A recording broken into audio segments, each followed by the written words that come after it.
Merci pour votre accueil toujours aussi chaleureux et de se donner la possibilité de réfléchir ensemble.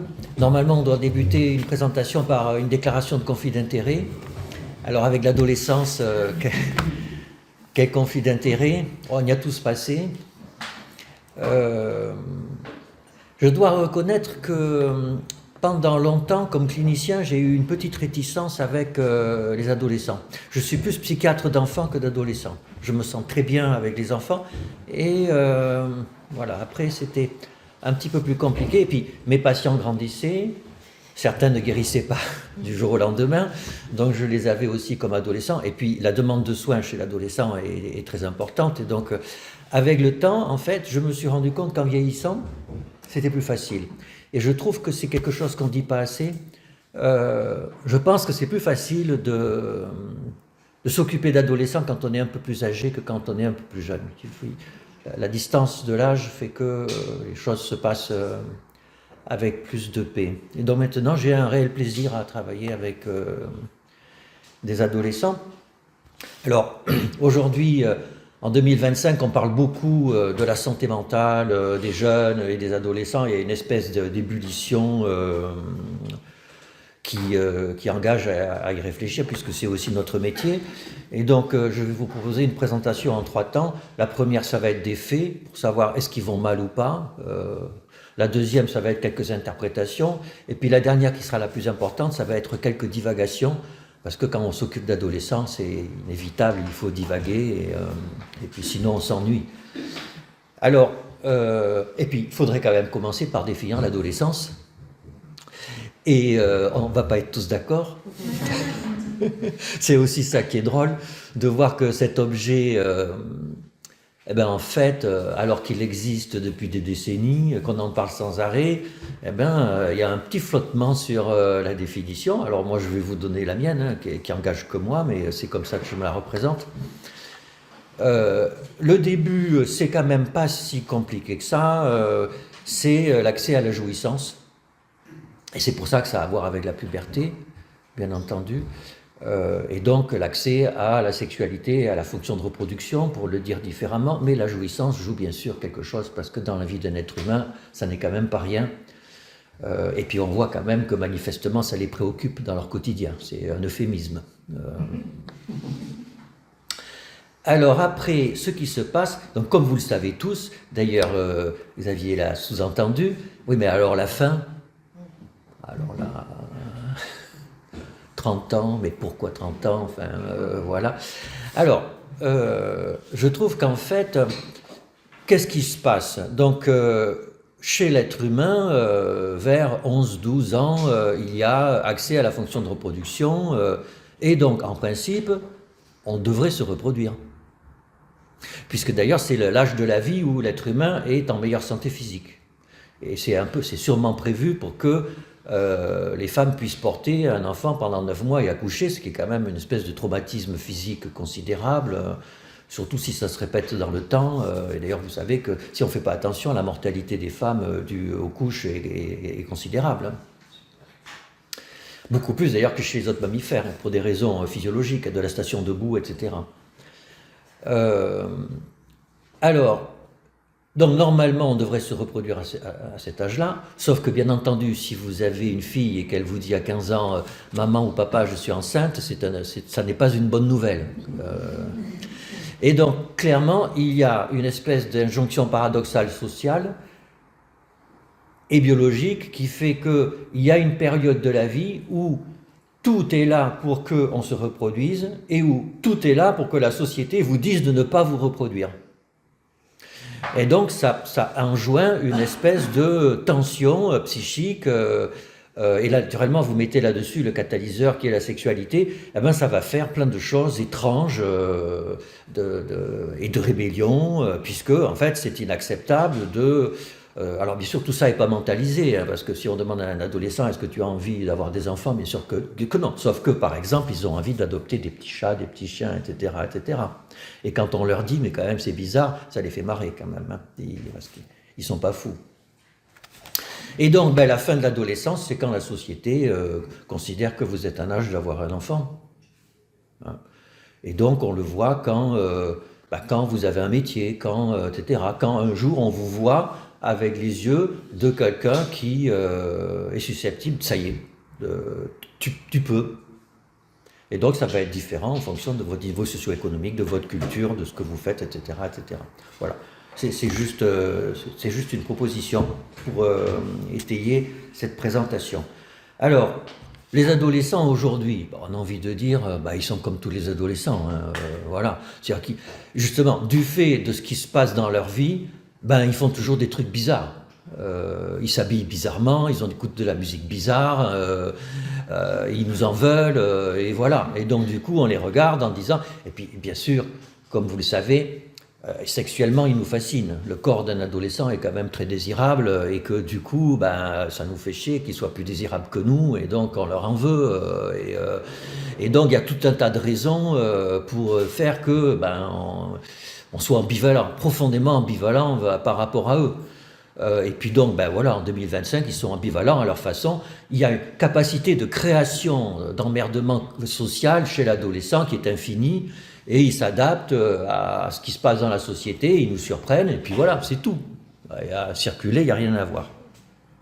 Bon, peut-être. Alors, d'ailleurs, testons ça avec des données, puisqu'on a quand même des données.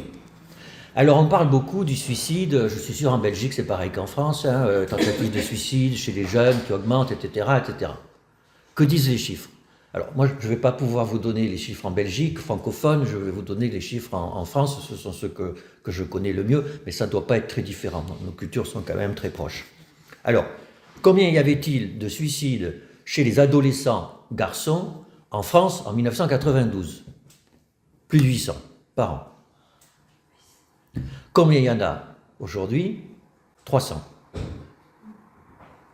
Voilà. Donc, le suicide des adolescents a considérablement baissé dans les 30 dernières années. Et ce qui est intéressant, c'est que quand je dis ça, toujours ça surprend les gens.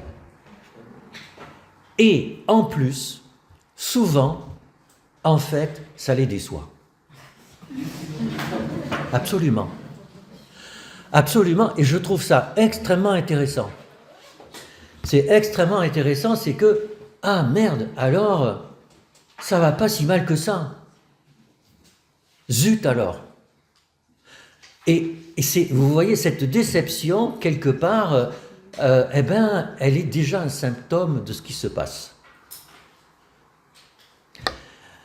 Alors, pourquoi j'ai parlé des garçons? Parce que, comme vous le savez, les hommes se suicident plus que les femmes sur un facteur de 1 à 3. Hein, c'est un invariant mondial, pour des raisons sur lesquelles on pourrait revenir. Alors, regardons les tentatives de suicide, où là, c'est le contraire. Les tentatives de suicide sont beaucoup plus fréquentes chez les femmes que chez les hommes. Là aussi, pour des raisons... c'est un invariant aussi mondial, et pour des raisons sur lesquelles on pourra revenir, c'est un peu étranger à l'objet de notre discussion. Alors, les tentatives de suicide, c'est pareil, ça a diminué globalement depuis le début du XXIe siècle, sauf que, depuis 2017, chez les garçons, cette baisse a arrêté et est suivie d'une légère hausse, alors que chez les filles, la hausse est vertigineuse. Voilà, depuis 2017, il y a une augmentation quasiment de 200 à 300% des tentatives de suicide chez les adolescentes. Et donc c'est avant le début de l'épidémie de Covid. Alors, voilà, et ça c'est chez les adolescents et jeunes adultes. Dans la tranche 45-55, le suicide diminue, les tentatives de suicide diminuent chez les hommes et chez les femmes. Donc vous voyez, il y a un phénomène très particulier, tout s'améliore, sauf chez les jeunes et adolescents, à partir de 2017, en particulier chez les filles. Donc ce sont des résultats, vous voyez, et c'est des résultats assez solides, sauf qu'on ne les retrouve pas dans tous les pays, notamment en Corée du Sud et aux États-Unis, où là, c'était déjà... ça ne s'améliorait pas autant que ça depuis le début du XXIe siècle. Et vous voyez que les adolescents aux États-Unis et en Corée du Sud, on ne va pas insister là-dessus, mais la culture, ce qui se passe chez les jeunes aux États-Unis et en Corée du Sud, c'est quand même très particulier, avec des pressions sociales très fortes, etc.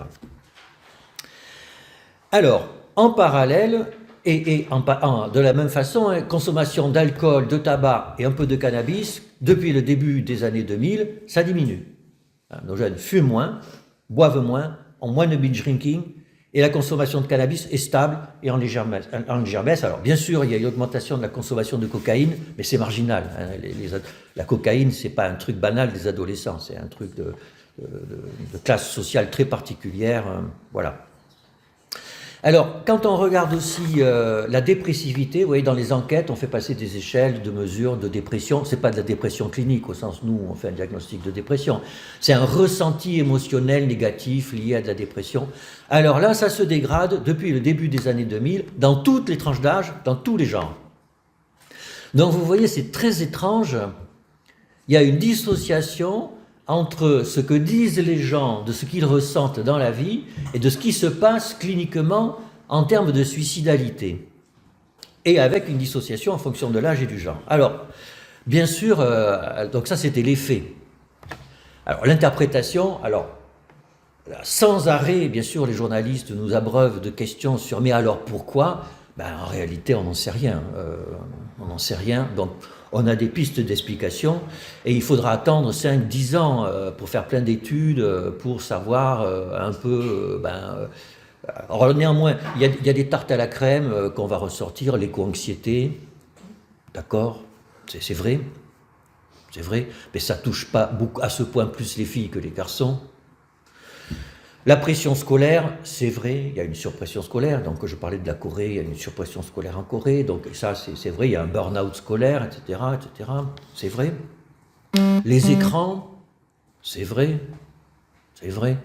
Alors d'ailleurs, de plusieurs façons, et pas de... Alors bien sûr, il y a le harcèlement, il y a des gens qui se suicident sur le harcèlement en ligne, c'est vrai.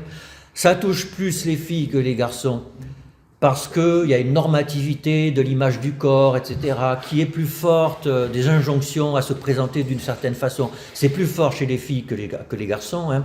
Il y a un consensus pour dire ça. Enfin, ça explique quand même pas 200% d'augmentation de tentatives de suicide, rien que l'image de soi sur TikTok.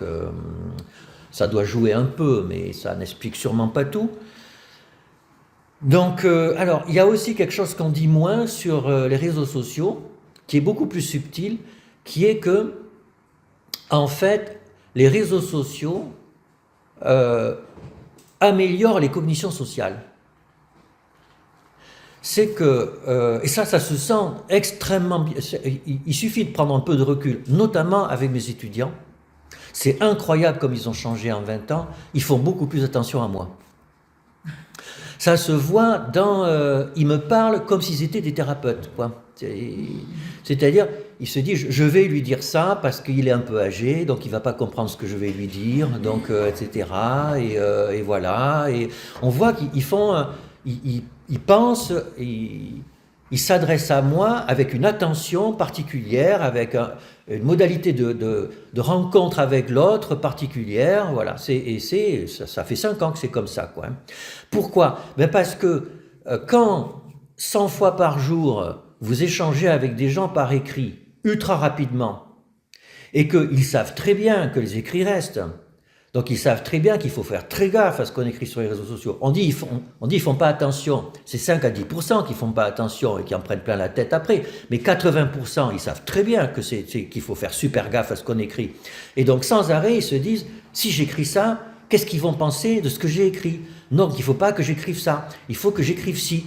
Et si vous faites ça 100 fois par jour, tous les jours, pendant des années, eh bien, vous faites de la gymnastique des cognitions sociales.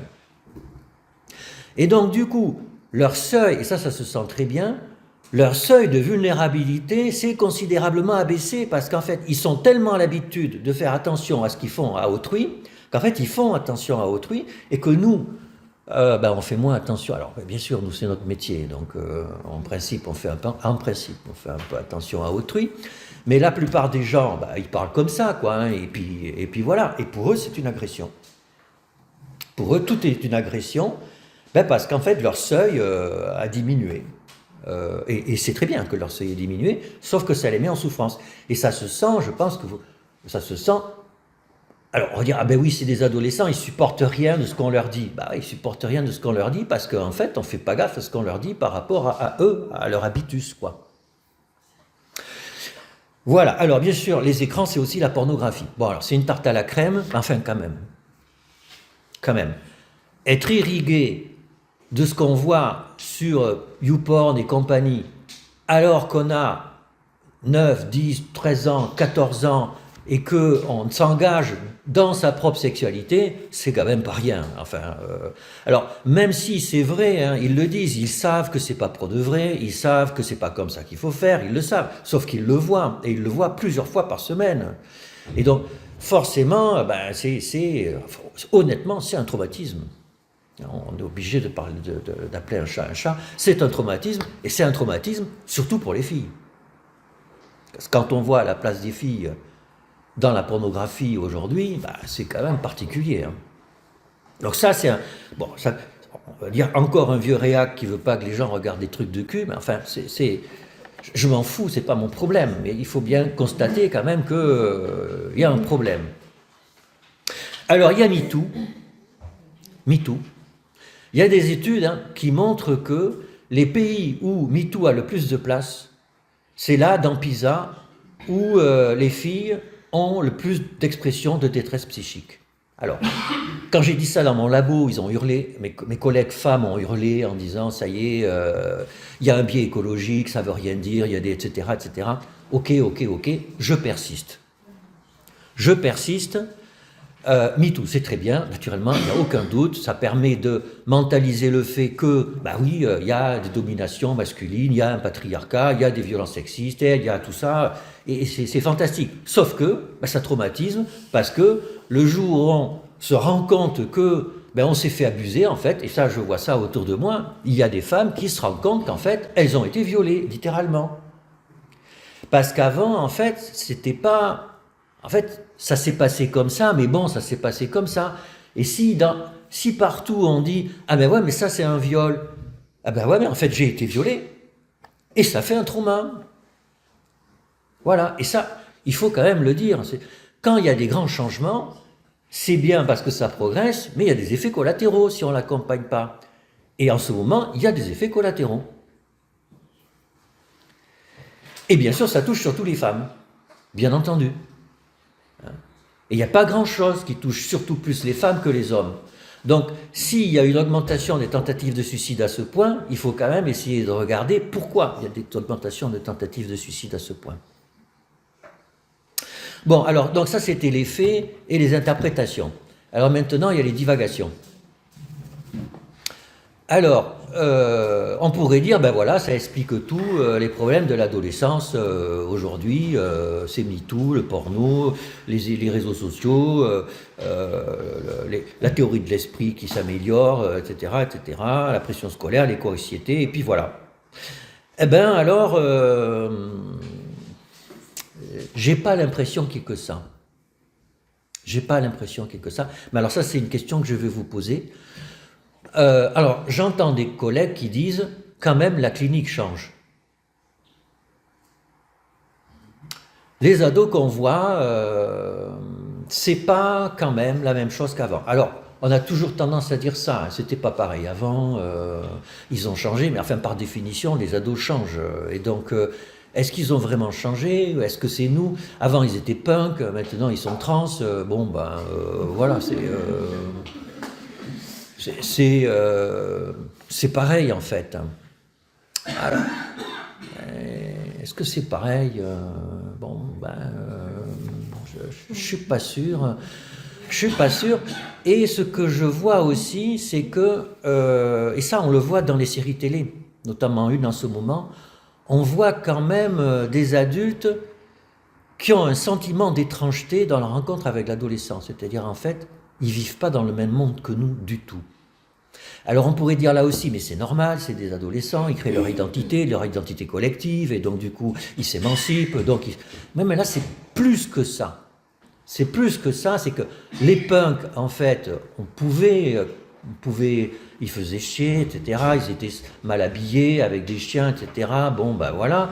Mais on pouvait, mais là, on peut même plus tellement comprendre ce qui se passe, quoi. C'est comme s'il y avait un mur, enfin un truc où, alors on peut parler, mais en fait on fait semblant de parler, quoi.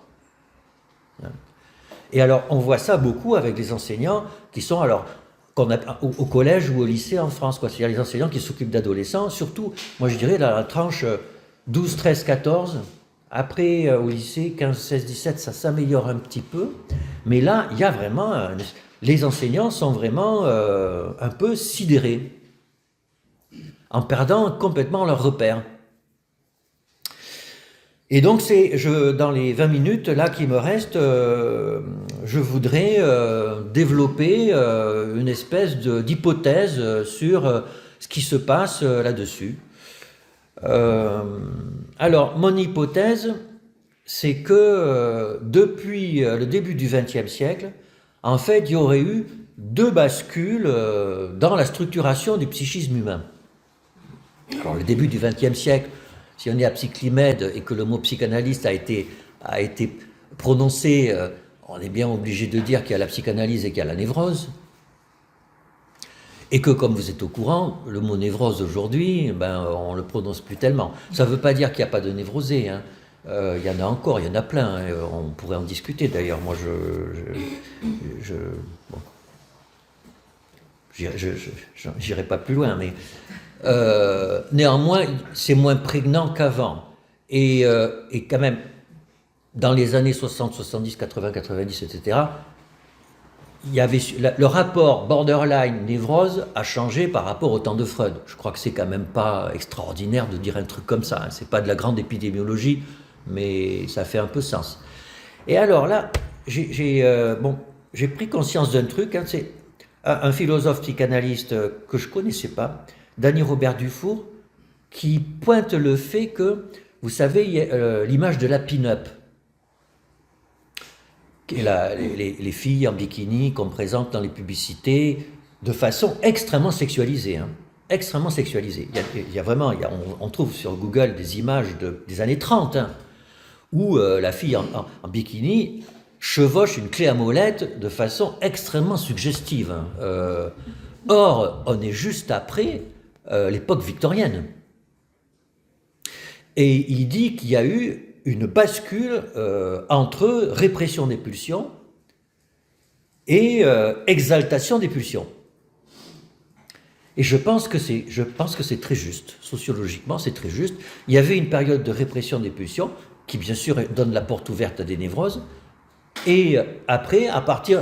Alors la guerre, bien sûr, a tout perturbé, mais après, d'ailleurs, le mot pin-up est apparu à partir du début des années 50, il y a exaltation des pulsions, et pour tout, hein, il faut l'OMS, il faut être heureux, Coca-Cola, il faut le plaisir, enfin vous voyez, il faut de la sexualité, et il va y avoir mai 68, etc., etc. Et ça, sûrement que cette exaltation des pulsions a mis le curseur vers les états limites, où ça chauffe, quoi, et ce kérosène que l'on met, il se fixe sur de la psychopathologie, ou de la psychologie même, pour se structurer autour de patients après que l'on voit. Et bien sûr, il y a toujours des états limites. Mais ce que l'on voit là, en fait, il y en a moins dans les grands marqueurs que sont la toxicomanie, les conduites à risque, les grossesses précoces, etc., etc. Ça diminue chez les adolescents. Et donc, en fait, ce qui se passe, c'est que on est en train de vivre une deuxième bascule qui est des états limites vers ce qu'on peut appeler, et ce qu'appellent certains lacaniens, une psychose ordinaire. Et c'est ce que je vais développer maintenant. Pourquoi nos adolescents, en fait, pour nous, sont des psychotiques. Mais pas au sens schizophrène, bien sûr, c'est pas ça du tout, hein. Mais ont un rapport à la réalité qui est, alors j'allais dire problématique, on va voir, c'est pas si simple que ça, mais enfin en tout cas il est différent. Il est différent. Alors, donc pour ça je vais prendre Ben, un modèle ultra classique qui vient des sciences cognitives et de la philosophie même avant, très développé par Carl Friston, qui est un cognitiviste britannique, qui d'ailleurs a suscité beaucoup de travaux en psychanalyse, parce que ces travaux permettent de retrouver des concepts psychanalytiques de façon très éclairante, c'est vrai. Alors, pour le résumer à grands coups de hache, les modèles de Friston, c'est les modèles, là encore une fois, ce n'est pas une nouveauté, de dire que en fait, le cerveau construit une représentation de la réalité, ce qui est vrai. Nous avons en fait une représentation du monde que l'on construit, et cette représentation du monde doit être en adéquation avec la représentation de la réalité. Pourquoi? Ben parce que ça nous permet de survivre. C'est que si je traverse une route sans faire attention, je vais me faire écraser. Et donc il faut que dans ma représentation de la réalité, il y ait le fait que y a un tram maintenant à Liège et qu'il ne fait pas de bruit, et que si je fais attention, cling, si je ne fais pas attention, je risque de ne pas l'entendre, etc. Donc en permanence, en fait, nous recevons des informations via nos organes des sens, et notre cerveau analyse ça pour savoir si c'est conforme à sa représentation de la réalité. Si c'est conforme, ok. Si c'est pas conforme, il va changer sa représentation de la réalité de façon à ce que sa représentation de la réalité colle avec la réalité. Voilà, et on fait ça en permanence. Et Friston dit que l'écart qu'il y a entre la représentation interne et la représentation externe correspond et minimise une fonction d'énergie libre. Alors ça fait parce que Freud parlait d'énergie libre, etc., etc. Donc il y a eu. Alors bon, franchement, c'est du baratin, mais en tout cas, voilà, le modèle est sympa. Alors, bien sûr, parfois ça bug. C'est-à-dire, parfois, vous êtes face à la réalité, vous voyez un ovni. L'ovni, vous êtes là et vous êtes sidéré. Pourquoi? Parce que pour votre cerveau, ça ne peut pas exister. La représentation interne fait qu'il ne peut pas y avoir des petits hommes verts dans une soucoupe volante, etc. Ça n'existe pas, sauf que vous le voyez. Et donc, vous êtes sidéré, et qu'est-ce que vous faites dans ces cas-là? Vous dites à votre voisin, tu vois ça toi aussi? Tu le vois? Oui, je le vois. Bon, alors d'accord, donc ça veut dire qu'il y a quelque chose, et donc on va en discuter, mais alors peut-être que c'est un nuage, vous voyez, vous essayez de raconter une histoire pour que, et hop, vous allez arranger votre représentation du monde, même quitte à utiliser un peu de déni, pour finalement dire, non, on n'a rien vu, hop, on oublie, et puis voilà. Alors bien sûr, par moment, ça ne marche pas. On peut appeler ça un traumatisme, c'est-à-dire par moment, ce que vous voyez est tellement étranger de ce que vous avez l'habitude de vous représenter, c'est un trauma, et dans ces cas-là, il peut y avoir un déni, il peut y avoir un clivage, il peut y avoir une déréalisation. Donc on court-circuite, et on sort de la réalité. Ça marche bien. Hein. Et alors, ce qu'il faut, c'est que, qu'est-ce qu'on dit? Pour gérer ce désaccord qu'il y a entre, et ça c'est très important, pour gérer le désaccord qu'il y a entre la représentation interne et la représentation externe, il faut que le cerveau s'adapte. Pour que le cerveau s'adapte, il faut du temps. Il faut du temps. Et on le voit, l'exemple typique, c'est le deuil. Le deuil, votre représentation interne, l'être cher, il est là, il est près de vous, il est dans votre lit, il est là le matin au petit déjeuner, il est là, sauf qu'il n'est plus là réellement. Et pour se caler et faire que on retrouve une cohérence entre l'état interne et l'état externe, il faut du temps. Et d'ailleurs, la société s'est organisée pour vous donner des congés de deuil, etc., etc., etc., et pour faire qu'on ne vous stimule pas trop pendant quelques mois, parce que vous ne pouvez pas... et la dépression, c'est sûrement la même chose. Pourquoi on est déprimé? On ne fait plus rien parce que c'est pas à vous que je vais dire que la dépression, on a présenté ça comme un deuil de soi-même. Que pour faire le deuil de soi-même quelque part, il faut du temps pour se resynchroniser avec soi-même. Voilà, alors vous me direz, ça n'a rien à voir avec l'adolescence. Si, on va progresser petit à petit, c'est qu'en fait, la réalité chez un humain, elle est compliquée, parce que bien sûr, il y a la réalité comme ça, mais il y a la réalité sociale. Il y a une réalité sociale, c'est quoi? C'est-à-dire, c'est un système d'interaction qui organisent notre vie en communauté. Alors il y a la loi, il y a des méta-récits, comme on dit, hein, Dieu, la science, ce sont des récits sociaux qui expliquent des choses et qui font qu'on a tous la même explication. Et que si vous n'êtes pas d'accord avec l'explication, vous êtes en marge de la société. Et donc la réalité sociale, c'est pas anodin du tout. C'est pas anodin du tout. Vous pouvez mourir en vous traversant la route, mais vous pouvez mourir en étant en opposition avec la réalité sociale. Il y a plein de gens qui se font guillotiner, qui se font brûler, etc., dans plein de pays, parce qu'ils ne sont pas conformes. Quand vous dites que Dieu n'existe pas, etc., vous pouvez vous faire zigouiller. Donc chez les humains, la réalité sociale, elle peut faire très mal. Et donc du coup, notre cerveau, il doit gérer la réalité, mais il doit aussi gérer la réalité sociale. Alors, il y a les méta-récits, il y a le bavardage aussi, ça c'est très intéressant, ça a été étudié.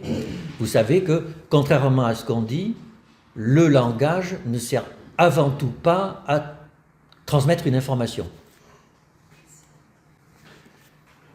C'est-à-dire la plupart du temps, quand les humains discutent entre eux, c'est pour raconter n'importe quoi. Le temps, l'histoire, est-ce qu'il fait beau, est-ce qu'il fait pas beau, etc. Est-ce que tu as été en retard? Et c'est juste là pour dire qu'on n'est pas des ennemis.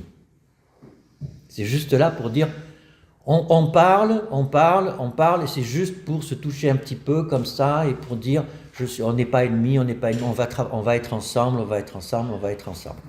Donc c'est pour gérer la réalité sociale. C'est Dunbar qui a montré ça, qui est un anthropologue très intéressant. Alors, qu'est-ce qui se passe aujourd'hui? Aujourd'hui là, et de plus en plus, c'est que la réalité matérielle, elle n'est plus tellement un problème. Parce que les problèmes de la réalité matérielle, c'est quoi? Il suffit de regarder des vidéos animalières. Il y a une amatrice, mais les animaux, leur problème dans la vie, c'est quoi? C'est manger, ne pas être mangé, se reproduire. C'est un peu ça. Hein. Manger, on mange trop. Ne pas être mangé, on n'est pas mangé, on meurt plus, quoi. On meurt plus, d'ailleurs on vit tellement vieux que ça devient un peu problématique. Donc, et alors, la reproduction, ça reste un peu compliqué, mais regardez ce qui se passe, là c'est intéressant, regardez, la réalité de la reproduction, c'est quoi? C'est le coït. Or aujourd'hui, vous savez, la dernière mode de la sexualité de nos jeunes, c'est l'absence de pénétration. Hein? Pas de pénétration. Alors, je conçois parce que la pénétration, c'est des rapports de domination, etc., etc. Mais enfin, quand même, pas de pénétration, ça veut dire je refuse la réalité de ce que doit être la sexualité. Et alors, c'est drôle, quand je leur dis ça, ils s'offusquent. Ils s'offusquent. T'as rien compris, t'es vieux, t'as rien compris à la sexualité, etc., etc. Bon. Donc, la réalité matérielle, alors que la réalité sociale, elle monte en flèche. Hein. La pression de la réalité sociale est considérable, sous deux facettes. Alors, une facette qu'on peut appeler la postmodernité, c'est-à-dire il y a la fin des méta-récits, la religion ça n'existe plus, la science c'est bullshit et en plus ça conduit à la destruction de la planète. Et puis les méta-récits c'était le patriarcat, les rapports de domination, l'autorité, tout ça bullshit aussi, avec du coup une exaltation de la singularité et le sentiment impérieux de devoir se réaliser en tant qu'individu unique. Enfin, c'est une tarte à la crème, ce que je dis, hein, c'est ce qu'on voit partout. On doit être tous avant-centre de l'équipe de France ou rappeurs, etc., etc., etc., quoi. Alors ça, c'est première injonction sociale. Deuxième modification de la réalité sociale, c'est la digitalisation du monde. C'est juste une évidence. Hein. Alors ça a quoi comme effet? Ça a comme effet le fait que la réalité sociale change à toute vitesse. Et d'ailleurs, vous voyez, enfin, il y avait même Facebook, c'est ringard, quoi. Il n'y a que les vieux qui sont sur Facebook. Là, même Instagram, c'est limite. Il y a TikTok, et dans 3 ans, vous aurez autre chose. Et dans 5 ans. Donc, vous voyez, les modalités d'interaction sociale changent complètement à toute vitesse. Alors, qu'est-ce que ça a comme effet sur la vie psychique des gens? Parce que quand vous avez plus de méta-récits, quand vous avez plus un récit qui structure toute la société et qui fait que on arrive à tous être formés un tout ensemble et donc à pouvoir cohabiter et coexister. Or, c'est en coexistant que les humains sont très forts. C'est le fait de travailler ensemble et donc de se spécialiser qu'ils ont réussi à dominer tout ce qu'il y a sur la Terre. Et donc, s'il n'y a plus de méta-récits, si la postmodernité envahit tout, qu'est-ce qui se passe? Alors, d'un côté, cette digitalisation du monde peut avoir des effets positifs. C'est Wikipédia, par exemple. Wikipédia, aujourd'hui, vous voyez, avant, quand on avait des querelles sur la réalité, alors je ne sais pas quoi, moi, en quelle année est mort un tel, en quelle année est né machin, est-ce que, hier on parlait des mérous, les mérous sont transsexuels, ils naissent hommes, ils finissent femmes, etc. Et donc, ah non, mais t'es sûr, qu'est-ce qu'on fait? On regarde Wikipédia. Si Wikipédia dit oui, alors c'est oui. Oui. Ça a un effet centripète. Ça a un effet de cohésion, et on peut dire que Wikipédia est un antipsychotique virtuel. Ça choque, ça remet en cohérence le psychisme collectif. Et ChatGPT a tendance à faire un peu la même chose. Alors c'est biaisé, on est bien d'accord, mais les antipsychotiques, ça a des effets indésirables aussi. Donc Wikipédia a des effets indésirables. Alors après, de notre côté, il y a les réseaux sociaux.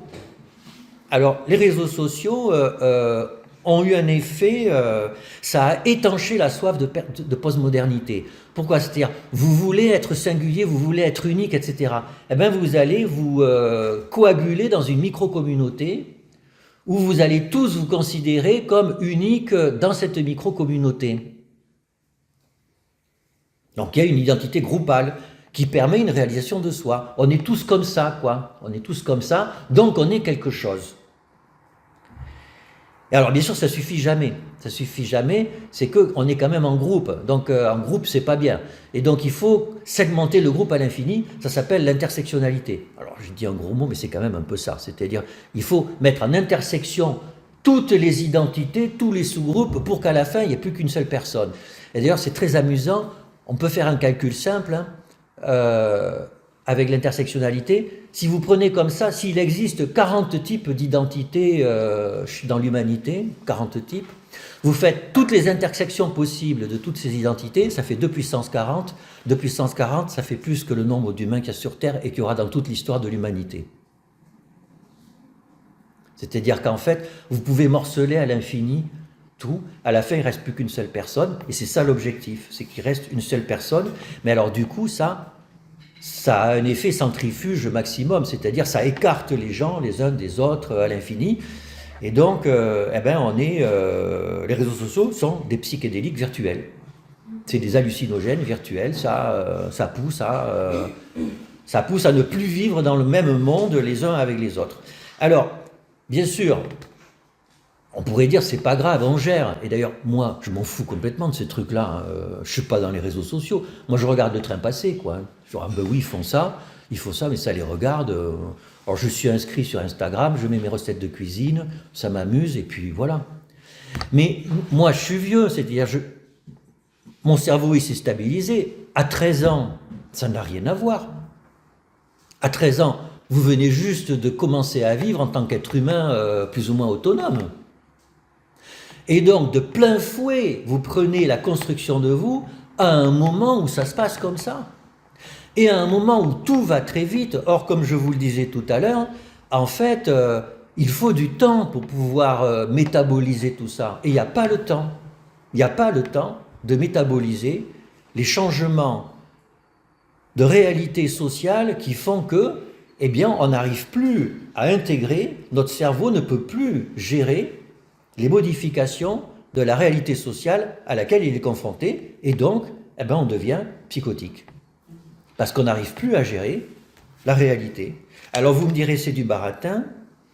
Oui, mais je vais vous donner des exemples concrets. J'ai une collègue dermatologue, il y a un jeune qui vient la voir pour une lésion dans le dos, elle dit, d'accord, non, regardez, je l'ai photographiée, elle est là, non, mais je vais regarder votre dos, non, ça sert à rien, regardez là. Vous voyez, la lésion, en fait, elle est là, elle n'est pas dans mon dos, elle est dans l'univers virtuel. C'est ça la vraie lésion, c'est celle qu'on voit sur le téléphone. Et puis bien sûr, alors ça c'est amusant. Alors bien sûr, la collègue elle est complètement sidérée, quoi, parce que son métier c'est de voir un dos et de voir une lésion, c'est-à-dire d'être dans la rencontre avec la réalité de ce qu'est un corps. Alors vous savez que vous avez aujourd'hui des jeunes et des un peu moins jeunes qui font de la chirurgie esthétique pour ressembler à leur avatar. Hein. Certaines positions transidentitaires relèvent de ça. C'est-à-dire en fait, qu'est-ce que je suis ? Ben non, je ne suis pas un homme, je suis une femme, etc. Et donc, il faut que mon corps suive avec. C'est rien, c'est normal de changer. Et voilà. La représentation sociale de ce que j'ai prime sur la réalité corporelle de mon corps. Et puis à l'extrême, le transhumanisme, à la limite, ça sert à quoi d'avoir un corps on peut basculer complètement dans un ordinateur et puis comme ça, le problème sera réglé. Alors, ce qui est drôle, c'est que ça commence même à être théorisé par des philosophes. Alors, de façon complètement barge, par exemple, il y en a un, Kai Johansen, alors qui est super à la mode, hein, un jeune philosophe canadien qui publie dans des revues de très haut niveau, qui a écrit un bouquin Wild Animal Ethics. Alors, son postulat, c'est de dire, enfin, sa proposition, c'est de dire, c'est pas bien qu'il y ait des lions parce qu'ils bouffent les gazelles et que c'est un comportement de domination, etc., etc. Il faut modifier génétiquement les lions pour qu'ils deviennent véganes. Oui. Et c'est sérieux, c'est très extrêmement sérieux, c'est pas une blague, et c'est discuté dans des forums de philosophie, il y a des revues de philosophie qui discutent de sa proposition, c'est complètement sérieux. C'est de l'éthique psychotique. Alors vous avez plus sérieusement Marcus Gabriel, qui est un philosophe allemand, jeune, hyper brillant, donc c'est un post-kantien extrêmement solide qui essaie de gérer une espèce d'ontologie hyper moderne. Alors il est un peu provocateur, mais ça c'est sympa. Alors il a une phrase qui dit « Je soutiens qu'il y a des licornes en uniforme de police sur la face cachée de la Lune. » Il y a des licornes en uniforme de police sur la face cachée de la Lune, car cette pensée existe dans le monde, et avec elle, la licorne en uniforme. La question n'est donc jamais de savoir si quelque chose existe, mais de savoir où quelque chose existe. Alors, c'est très intéressant, hein, c'est très intéressant parce qu'il dit après tout, pourquoi n'appeler réel que la réalité matérielle et pas les autres, etc. C'est extrêmement intéressant. Sauf que là, en tant que médecin, moi, ça me fait bondir parce que jamais quelqu'un n'est arrivé aux urgences pour un trauma crânien d'un coup de sabot de licorne. Vous voyez, il y a un jour où il faut dire stop. Enfin, ok, les licornes. Ok, Sherlock Holmes, par exemple, il existe dans notre univers psychique à tous, donc on peut dire que Sherlock Holmes existe. Ok, enfin c'est pas pareil que vous. Et c'est là que je terminerai ma présentation, quand même en disant que c'est vraiment curieux que ce soit nous, des psys, qui devons dire à la société qu'il existe quand même un univers matériel et qu'à la fin de tout, c'est quand même la matière qui a raison. Merci pour votre attention.